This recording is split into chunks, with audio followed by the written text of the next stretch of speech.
Hey, what's going on, guys? I hope you guys are having a good day. I'm Dr. Boyce Watkins from Your Black World and the Black Business School. I want to say hi to my friends from the Black Business School. I know a lot of you guys come to the Black Financial Channel on a regular basis, and what I try to do is give you a lot of regular financial updates in terms of what's happening in the financial world. I'm a big believer that Black people should be in tune with what's happening in the financial world. And if we're not, we're going to have some real problems.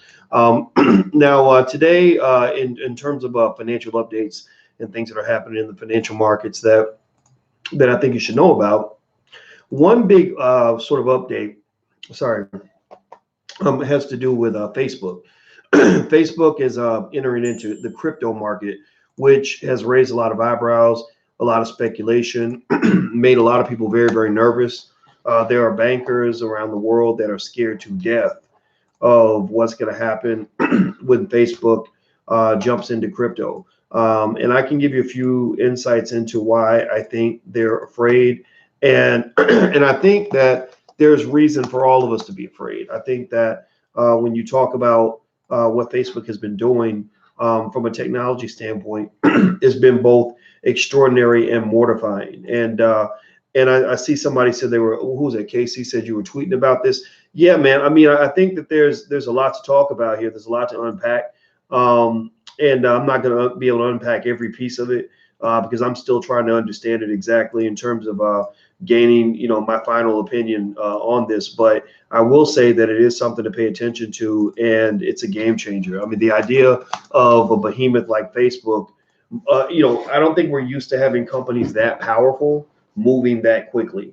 I think that I mean, it's one, in some ways, it's a good thing for innovation. It's kind of impressive. It's kind of cool to watch. But on the other hand, it's a little bit mortifying because Facebook has made some epic mistakes. I mean, let's just be clear. I mean, at the end of the day, Facebook is just a website. It's a big website that everybody goes to connect with their friends and family. And they have not proven to be a good corporate citizen on any level. A lot of people walk around and they talk about their fear of the singularity. The singularity is where artificial intelligence becomes as smart as mankind, and we're and they worry about all the computers getting together and talking to each other and deciding that they want to just get rid of the humans. Well, in a way, Facebook is kind of a reflection of a different kind of singularity where you've got these social media networks being run by young people who don't have the best of ethics, that don't understand the responsibility of the power that they have. Facebook has I think their user base is greater than the populations of China and India put together, or something insane like that. It's big enough to cover the United States population, I think about 6 times over. And so on one hand, it's pretty amazing to watch, but on the other hand, it's kind of scary. Let's see now. King Neil says the BET Awards is on. Yeah, and all the ignorant people are watching the BET Awards. All the smart people are out trying to build wealth for their family. There's not much that happens on the BET Awards that's good for Black people. I'm just going to be honest with you. I'll kind of break that down a little bit later. I mean, they do a couple of things that are okay, but for the most part, they're centerpieces, the people that they tend to feature, like, what was it, the Migos. I made a point, and I'm sure people thought I was just, being a hard ass about it, but the Migos did these are grown men. They did a commercial, a Mountain Dew commercial. I don't know if you guys saw it, where they were riding on tricycles.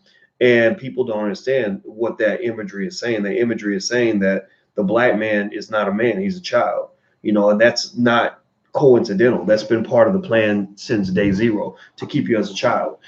Because when you're a child, you're not competitive, you're not a threat.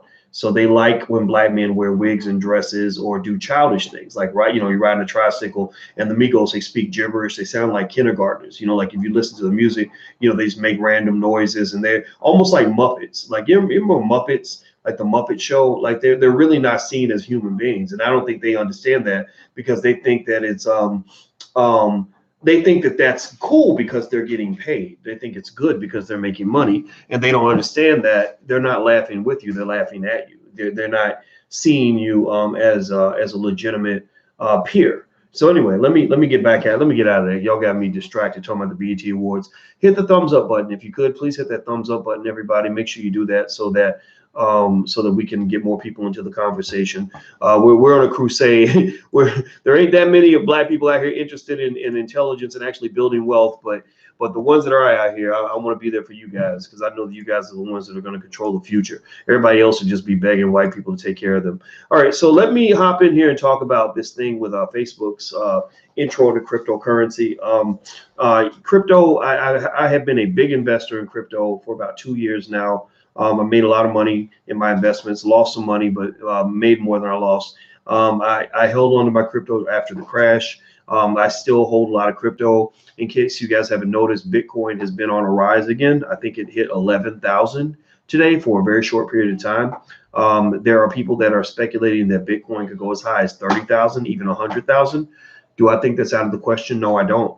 I think that what's driving this big movement of Bitcoin is Project Libra. I think Facebook's entrance into cryptocurrency has literally blown it off the hinges. I believe that is the driving factor behind Bitcoin's rise, and I think that makes sense. I know that when I found out Facebook was going into crypto, I know that's where I went.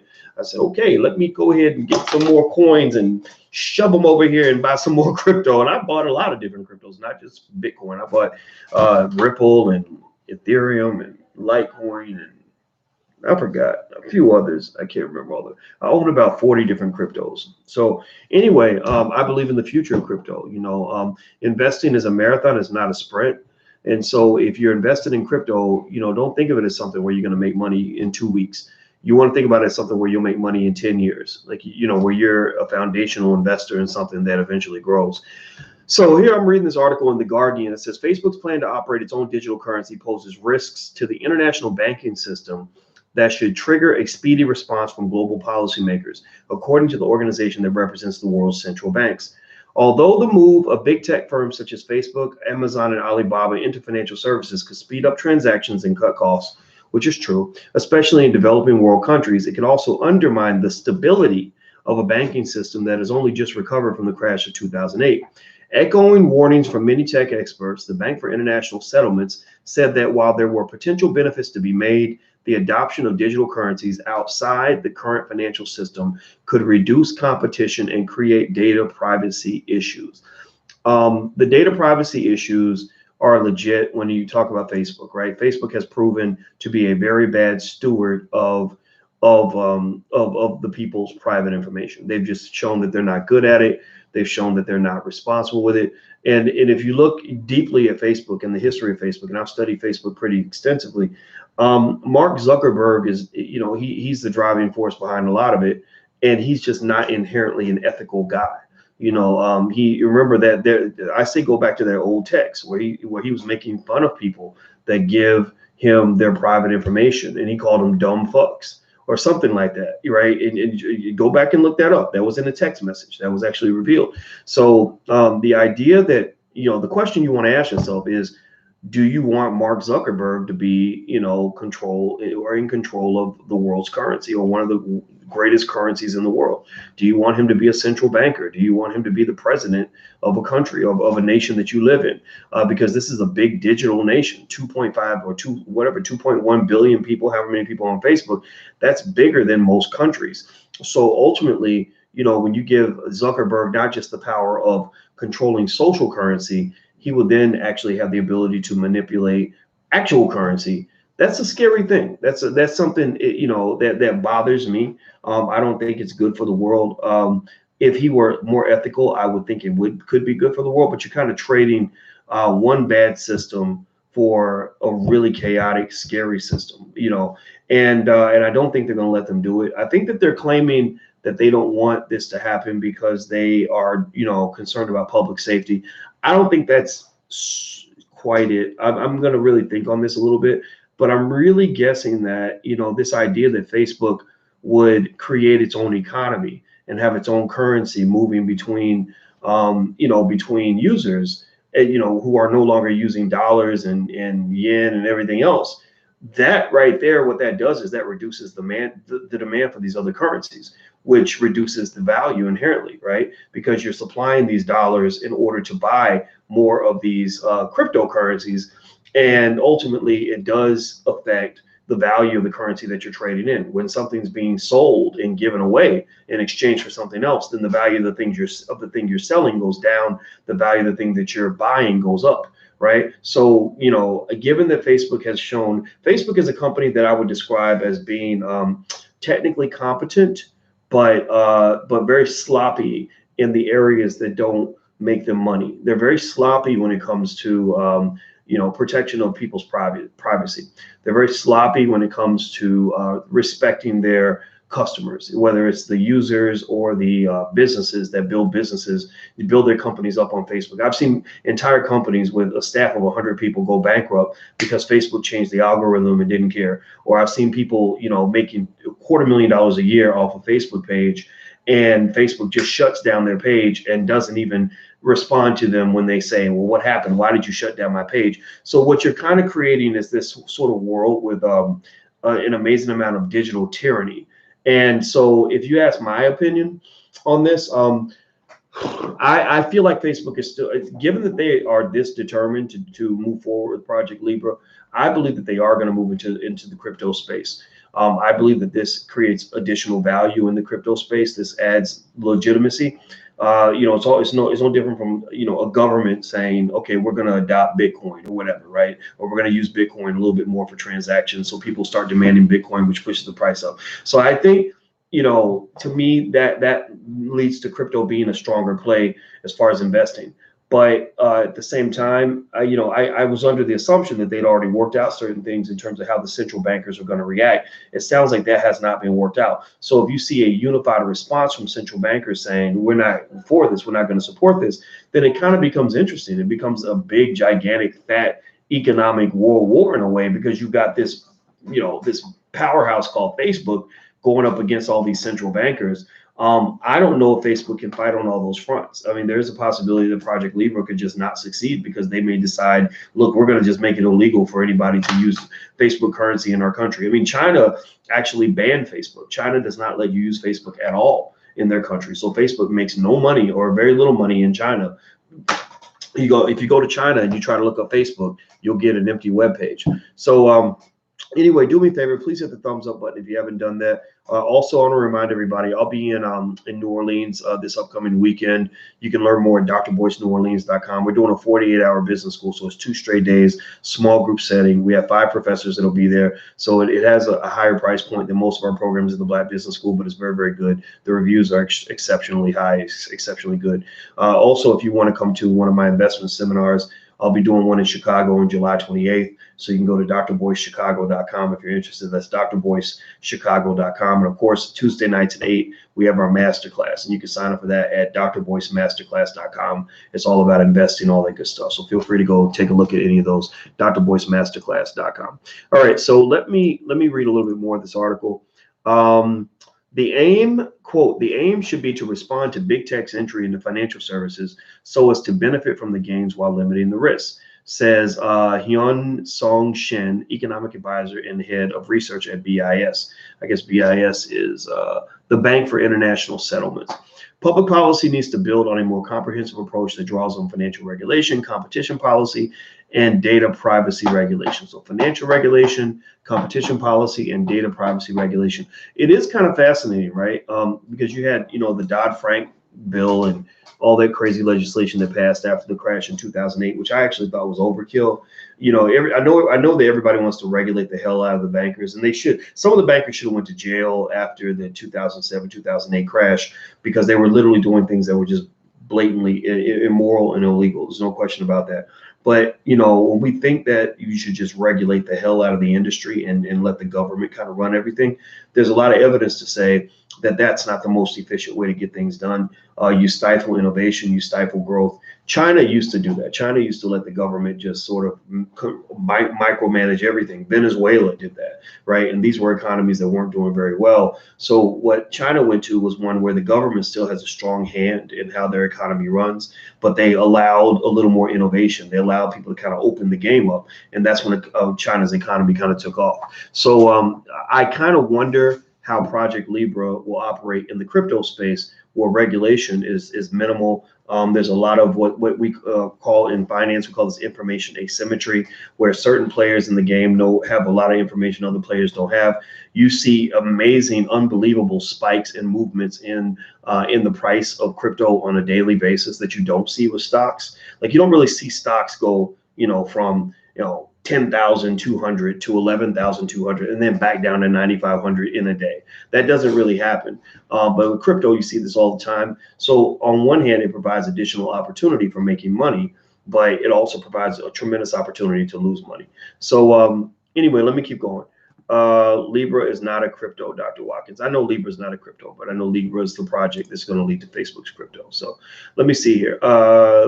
The warning from the BIS on Sunday comes only days after Facebook announced it would launch its own digital currency, Libra. Actually, okay, it says Libra. Actually, it does say here that Libra is the digital currency. So maybe they're mistaken, but it doesn't matter. It's tomato, semantics. Let's move on. It will allow its billions of users to make financial transactions across the globe in a move that could potentially shake up the world's banking systems. Now, the other thing that's interesting about this is that Facebook doesn't have to recognize any sort of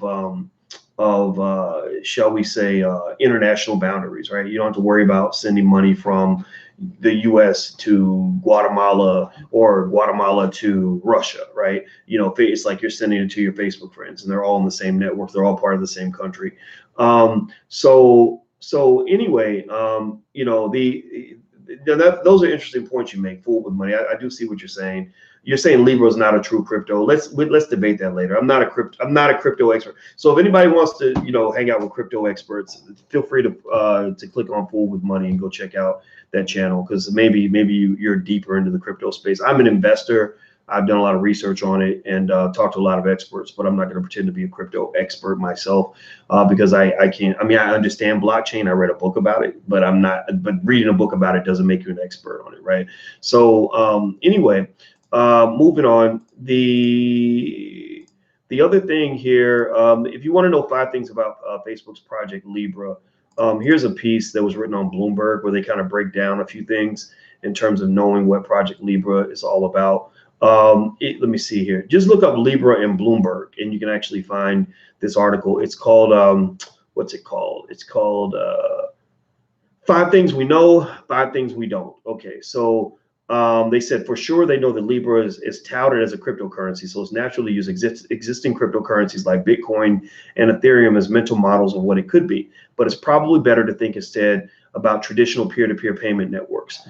Whether you're talking about PayPal, Venmo, Square, WeChat, or Western Union, all of these networks are in some way layered on top of the traditional financial system in order to ease some type of transaction. Okay, so they're arguing that it's layered on top of the existing financial system. The problem is that these networks are not interoperable, and in many cases the fees can be quite high. Like all these other networks, Libra will be layered on top of the existing financial system, since each coin will be backed by traditional money in the bank to support a stable price. Unlike these other networks, however, there's an opportunity to create payments unification on a global scale and at a potentially much lower cost. And in theory, anyone will be able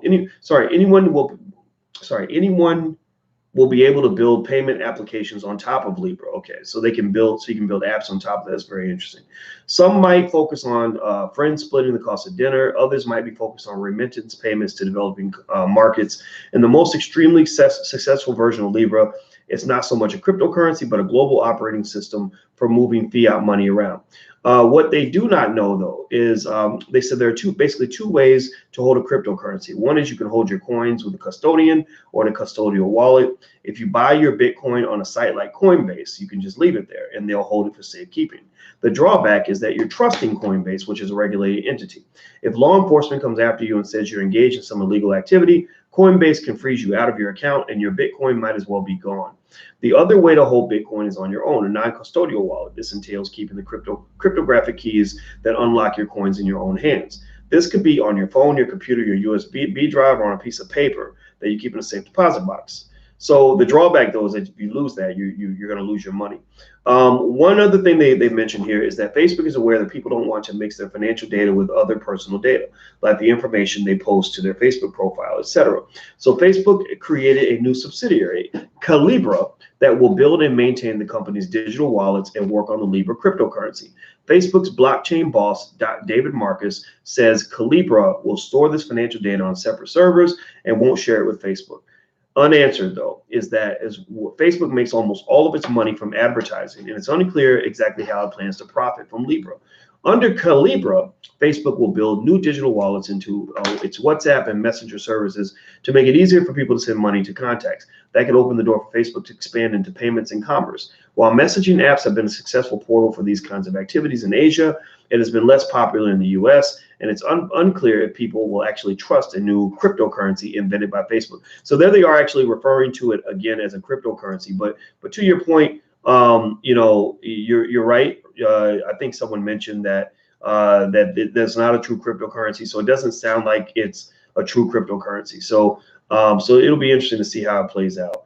So let's see here. Hit the thumbs up button, please. Please hit the thumbs up button. We're sort of talking about Facebook in their intro or their jump into Project Libra, which is being touted as a crypto move, but some are saying it's not a crypto move. It's definitely about digital currency, right? But it's not. It doesn't sound like cryptocurrency in the traditional sense. But it is enough of a game changer that it's not sort of like PayPal or Western Union, because you didn't see the central bankers all around the world freaking out when PayPal decided to allow people to transmit money. And in fact, PayPal, there are a lot of places that simulate the activities of banks. I mean, even Stash, I have a Stash account, and Stash was like, hey, you want a debit card? Just put some of your Stash money on this debit card. And if you think about it, what a lot of people use their bank account for is they have their checking account and their savings account, right? And the savings account gives you a little bit of interest. Your checking account gives you no interest, but you use your debit card to access money on your checking account. So Stash basically has a card, a debit card. I got one where I can just tell it, I can say, hey, put X amount of dollars into my debit card, almost like put it into a checking account, and I'll access it like a debit card. The rest is sitting in my savings account, which is actually an investment portfolio, which is gaining far more interest than I ever would with a savings account. Now, the downside, obviously, though, is that because I'm holding stocks and not, it's not sort of this FDIC insured, sort of thing where I'm getting this interest from the bank, the interest rate might be higher or the return on my investment might be higher, but it can also be negative, right? So my money can actually go down. But the interesting thing, though, is that the stock market has been such an amazing investment in the last 20 or 30 years that it hasn't gone down. So that's the part that's kind of fascinating here. All right, so let me see here. Okay, so let me read a couple more points here. The warning from the BIS on Sunday comes only days after Facebook announced it would launch its own digital currency, Libra, in 2020. It will allow billions of users to make financial transactions across the globe in a move that could potentially shake up the world's banking system. So what I'm wondering is, so if I transfer money to another person, am I transferring dollars, or am I transferring a special Facebook currency? Tell me if you guys in the chat know this, because this part I don't know. I mean, on one hand, I'm thinking it's a crypto, right? I'm thinking it's some sort of new coin, but but you're right though. They're really kind of saying, well, it's crypto, but it's not a crypto. Okay, so you say you're transferring Libra, right? Okay, so transferring Libra sounds like you're transferring a different currency. You're not transferring dollars, right?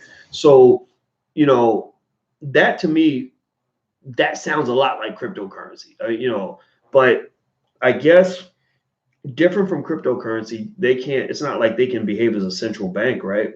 Where they can actually just create a currency and say, we're going to create 1 billion units and we're going to distribute, 500 million and keep the other, 500 million to ourselves, right? So that's kind of interesting, right? I don't know. Now someone's saying it is a cryptocurrency, someone's saying it's not, but actually, to your point, Fool with Money, I did see, where they actually said that they don't see it completely as a cryptocurrency. And actually, if you want to, if you have a video you want to send me, you've done a video on it, just email it to me and I can share it up on the channel. So feel free to. I see you got a lot to say about it, my friend. I don't know if you're a brother or sister, but either way, if you have something to say about it, email your video to me. Email it to manager@boycewatkins.com, and I'll have her send it to me. And if you are cool with that, I can put it up on my channel so people can kind of see and learn from what you have to say. Because I think it looks like you got a lot to say, and I can't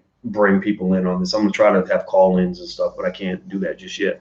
Okay, so basically, it looks like a lot of people are concerned about Facebook entering into a space that's even remotely similar to crypto. Any space where there's an alternative to using, standard currencies to make transactions.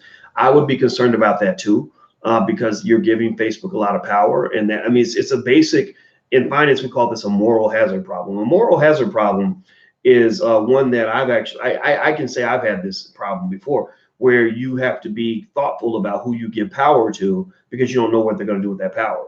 I can even give an example. There have been people that you've probably seen it if you've been watching me long enough. You've seen people where I literally promoted them and elevated them and made them famous and made them powerful, and then they got mad at me and decided that they wanted to like use the power to like come back and attack me and try to beat me up or whatever.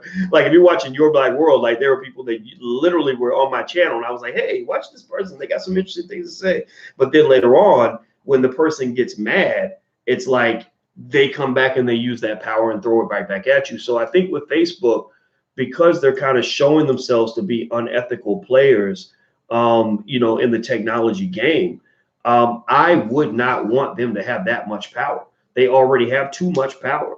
Chris Hughes, who's a co-founder of Facebook, who wrote an excellent article in the Wall Street Journal. Go read that article. It's very, very good.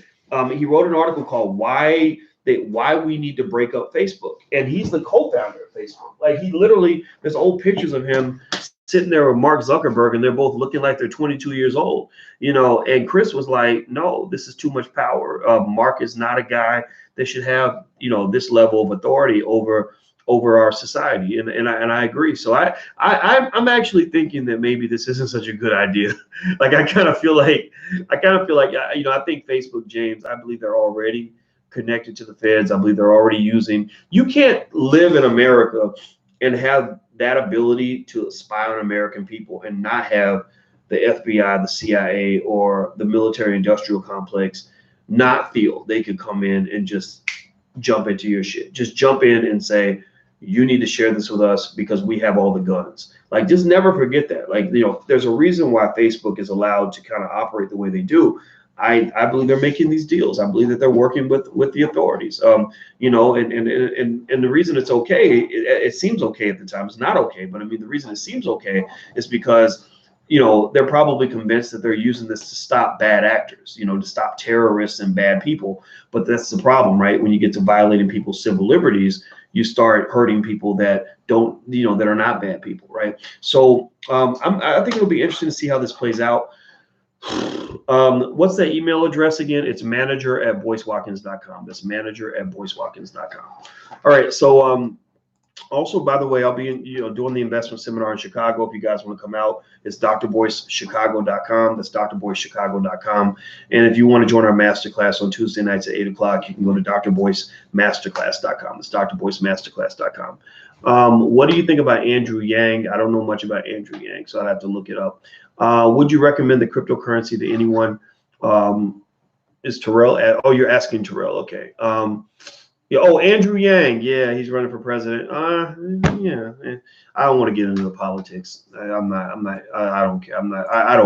I will only vote until when somebody makes me want to vote. If you don't make me want to vote, I'm not going to vote just because, I won't vote just because I'm voting. I'll vote because the candidate has convinced me that they're doing right by my community. If they're not doing right by my community, they won't get my vote.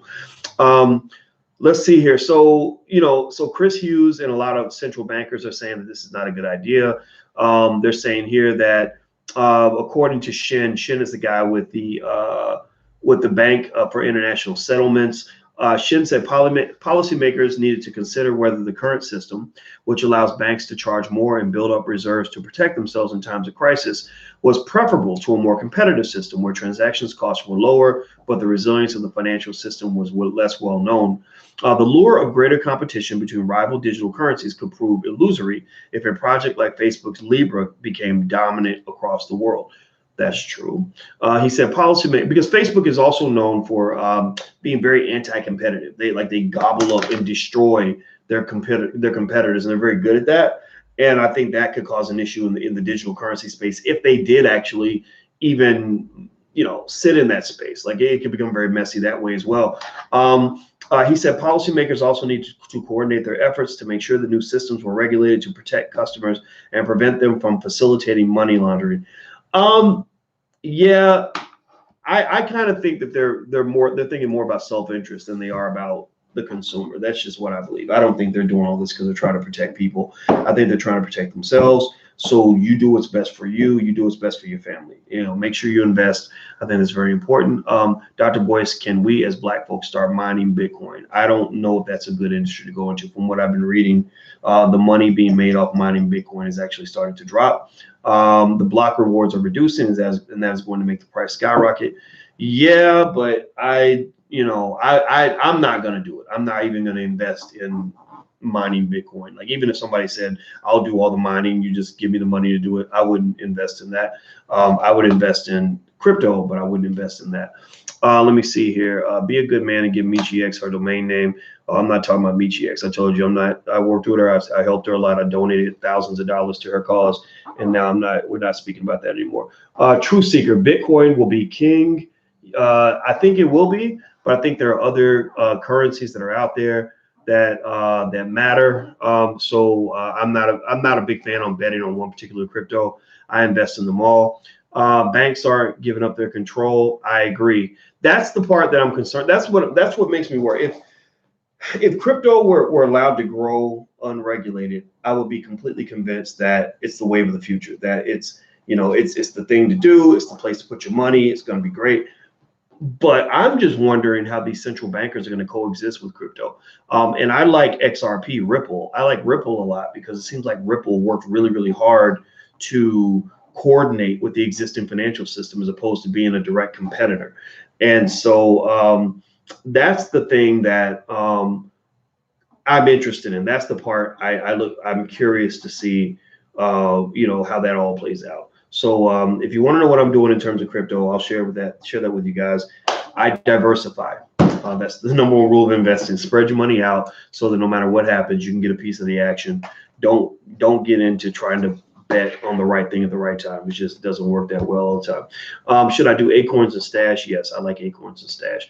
By the way, if you haven't learned to buy stock yet and you want to buy your first share of stock, I have a free little 30-minute training you can watch. It's not even 30 minutes, like 20 minutes, something like that. Within 20 minutes, you'll know how to buy stock. So go to blackmoney100.com, blackmoney100.com. It's sponsored by the Black Business School. All you got to do is sign up and you can get the free training. That's the gift to you from the Black Business School. And we hope that you'll consider allowing us to be your business educator. We are all about Black wealth. We are all about Black Wall Street. We're all about building the future. And we're all about developing alternative educational mechanisms for the Black community that get away from student loans given to you by all white universities that only teach you how to go work for a white person. There's no disrespect to white folks, but we are built for Black folks. And that's why we're here. That's what we do. And we have 80,000 students, and the students are very happy. So I hope you go check out the Black Business School after you're done. We are all Black all the time. That's what we do. That's who we're for. So anyway, I'm out of here, guys. Hit the thumbs up button before you go. Thank you for hanging out at the Black Financial Channel. The URL is blackmoney100.com, 100. Also, would I use Coinbase as an unconventional savings account? You could. But I don't know. I wouldn't put my money in Bitcoin and use that for my savings because Bitcoin goes up and down, up and down, up and down. But they do actually have a wallet that's just US dollars. So you could theoretically do that. You could do that. Reminders. Chicago, I'll be in Chicago July 28th doing an investment seminar there. You can go to drboycechicago.com. I'll be in New Orleans next week for the 48-hour business school. You can go to drboyceneworleans.com if you'd like to do that. The masterclass, we meet every Tuesday night at 8 o'clock. If you and your family would like to join, you can go to drboycemasterclass.com. It's excellent. Everybody loves it. It's great. This drboysmasterclass.com. And also, don't forget, the All Black National Convention is in Houston. It's going to be the weekend of September 27th. It's a great big Black family reunion, and everybody loves that too. So you can go to allblacknationalconvention.com. That's allblacknationalconvention.com. Thank you for the compliment on my suit. I appreciate that. I had some family time today. We went to go see a play. So I'm out of here, guys. Take care, and I'm glad this was helpful to all of you. Love you guys. See you soon. Peace.